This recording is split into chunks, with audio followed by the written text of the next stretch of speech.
ਅਸਲਾਮ ਵਾਲੇਕੁਮ ਦੋਸਤੋ, ਅਗਰ ਤੁਸੀਂ ਕਦੀ ਵੀ ਜਾਨਵਰ ਰੱਖੇ ਆ ਜ਼ਿੰਦਗੀ 'ਚ ਤੇ ਇਹ ਵੀਡੀਓ ਤੁਹਾਡੇ ਵਾਸਤੇ ਹੈ।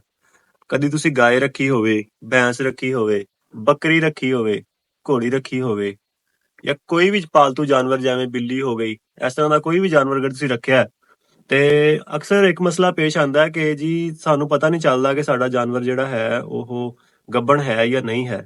ਖਾਸ ਤੌਰ ਤੇ ਬੱਕਰੀਆਂ ਤੇ ਜਿਹੜੇ ਛੋਟੇ ਜਾਨਵਰ ਨੇ। ਬਾਕੀ ਜਿਹੜੇ ਗਾਏ ਭੈਂਸ ਨੇ ਉਹ ਤੇ ਹੱਥ ਪਾ ਕੇ ਤਕਰੀਬਨ 1.5-2 ਮਾਹ ਤੇ ਈਜ਼ੀਲੀ ਚੈੱਕ ਹੋ ਜਾਂਦੇ ਨੇ।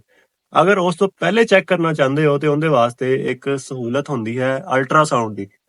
ਉਹ ਅਲਟਰਾਸਾਊਂਡ ਜਿਹੜਾ ਹੈ ਅੱਜ ਤੁਹਾਨੂੰ ਅਸੀਂ ਕਰਕੇ ਦਿਖਾਵਾਂਗੇ ਇੱਕ ਜਾਨਵਰ ਤੇ, ਨਾਲੇ ਤੁਸੀਂ ਦੇਖੋਗੇ ਕਿ ਜਾਨਵਰ ਦਾ ਅਲਟਰਾਸਾਊਂਡ ਕਿਵੇਂ ਹੁੰਦਾ ਹੈ। ਉਸ ਤੋਂ ਬਾਅਦ ਤੁਹਾਨੂੰ ਉਹਦੇ ਬਾਰੇ 'ਚ ਵੀ ਦੱਸਾਂਗੇ ਇਨਸ਼ਾਅੱਲਾ। ਆਗੇ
ਅਲਟਰਾਸਾਊਂਡ ਜਿਹੜਾ ਹੈ ਉਹਦੇ ਨਾਲ ਸਿਰਫ ਗੱਭਣ ਦਾ ਜਾਂ ਖਾਲੀ ਜਾਨਵਰ ਦਾ ਨਹੀਂ ਪਤਾ ਚੱਲਦਾ, ਉਹਦੇ ਨਾਲ ਹੋਰ ਵੀ ਕਾਫੀ ਚੀਜ਼ਾਂ ਦਾ ਪਤਾ ਚੱਲਦਾ। ਜਿਵੇਂ ਕਿ ਜਾਨਵਰ ਅਗਰ ਤੁਹਾਡਾ ਬੋਲ ਨਹੀਂ ਰਿਹਾ ਕਿਸੇ ਵਜ੍ਹਾ ਤੋਂ, ਜਾਂ ਠਹਿਰਦਾ ਨਹੀਂ ਪਿਆ, ਬਾਰ-ਬਾਰ ਬੋਲਦਾ, ਟੀਕਾ ਖਾਂਦੇ ਹੋ ਜਾਂ ਤੁਸੀਂ ਨੈਚੁਰਲ ਉਹਦੀ ਮੀਟਿੰਗ ਕਰਾਉਂਦੇ ਹੋ, ਉਹ ਰਹਿੰਦਾ ਨਹੀਂ ਆ, ਉਹ ਵੀ ਚੈੱਕ ਹੋ ਜਾਂਦਾ ਇਹਦੇ ਨਾਲ।